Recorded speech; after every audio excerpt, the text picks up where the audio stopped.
Hey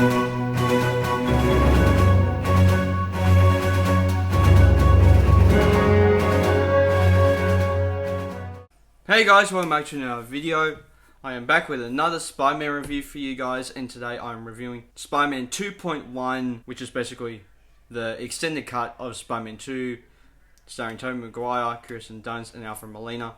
Peter Parker is beset with troubles in his following personal life as he battles a brilliant scientist named Dr. Otto Octavius. I always wanted to watch this version because it had some extended stuff in it. There are things that can improve on the original movie, and there's stuff that is just fun to see, like Spider-Man No Way Home. I like the more fun stuff version. I just recently brought on digital. It kind of made me like the theatrical cut more, because even though that has some really good and funny stuff, it had a lot of that stuff was, you could see why they took that out. That's one of those movies to me that made me realize more of why you cut things out, because it's like you don't need this here, you don't need that there, but it's just fun to see that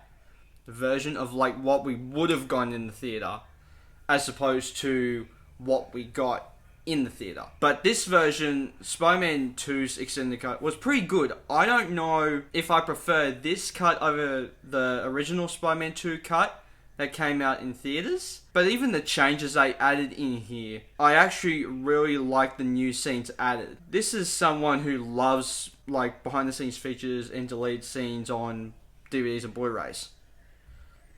Some of my favorite extended or deleted scenes from the 2.1 cut is one of them, of course, Peter Parker's birthday, where they're all like standing around, and you get kind of the more like people complain about James Franco kind of gone from nice Harry to mean Harry to like there's a constant like thing that's a bit of an issue throughout that movie.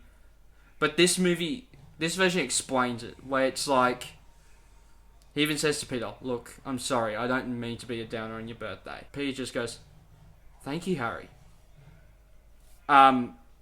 That's just a beautiful scene. That's just a beautiful bit that's extended, that kind of gives a reason of why James Franco's Harry Osborn is acting the way that he is. Because the way that he's acting is very much like, why is he acting that way? Like, we know that Spider-Man killed his dad, but he's there for Peter. And like, why did he accept the invitation other than he's Peter's friend, if he was just going to ask him questions about where Spider-Man's at? Which that gives a little bit more of a reason there. And I love MJ talking to her friend while they're buying stuff about love. I love that thing. I thought that it really got I thought it got a good reason for why she did that upside down kiss, and then was like, you know what, Peter is the right one for me, and he is the one who's my hero, and it's going to be there for me no matter what.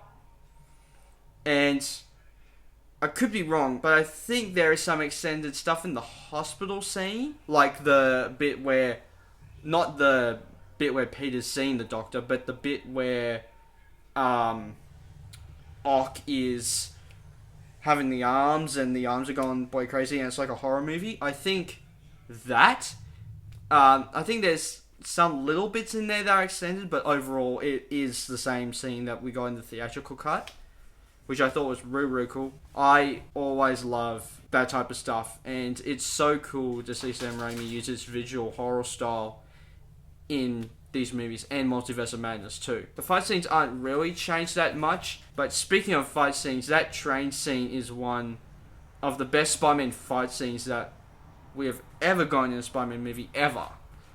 Which, there was some bits that were like extended for the 2.1 cut, which I thought was really, really neat. And I thought differentiated the theatrical cut and the 2.1 cut, which I thought was really, really cool.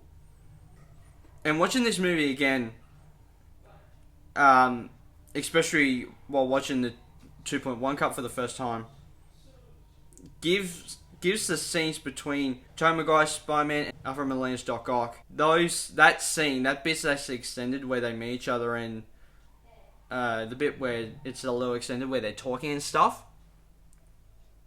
Just because I watched No Way Home just recently, rewatched that again, and so thinking of that moment where Peter lands down and talks to Alfred Molina's Doc Ock just made me go like, that really brought out the feels for me watching just those scenes between Peter and Ock, especially that first scene when they meet each other. And the thing is too, people say, like, not a lot of people, but some people would say that Tobey Spider-Man didn't really do a lot of science stuff. He explains, like, well, he doesn't explain, but he is shocked by the technology that Molina uses to do his project. And even in the first movie, he's like, I read all your research on nanotechnology, or what technology Norman was building in the first one. And he understood all. So he's actually really smart, so it actually pays off in No Way Home, where he's doing the science experiments with Andrew and Tom, which I thought was really, really cool. I think that I need to give Spider-Man 2.1 4 out of 5 stars. I really like the changes that they did in this version, but I don't think that I think that it's better than the theatrical cut. But I am happy that I brought it and added it to my collection of Spider-Man movies. So guys, please hit the like button down below if you haven't already. Hit subscribe, also the little bell icon, and notify future videos I make. I'll see you guys next time. Take care. Bye. Hey there. Subscribe to my channel. And also press this bell icon.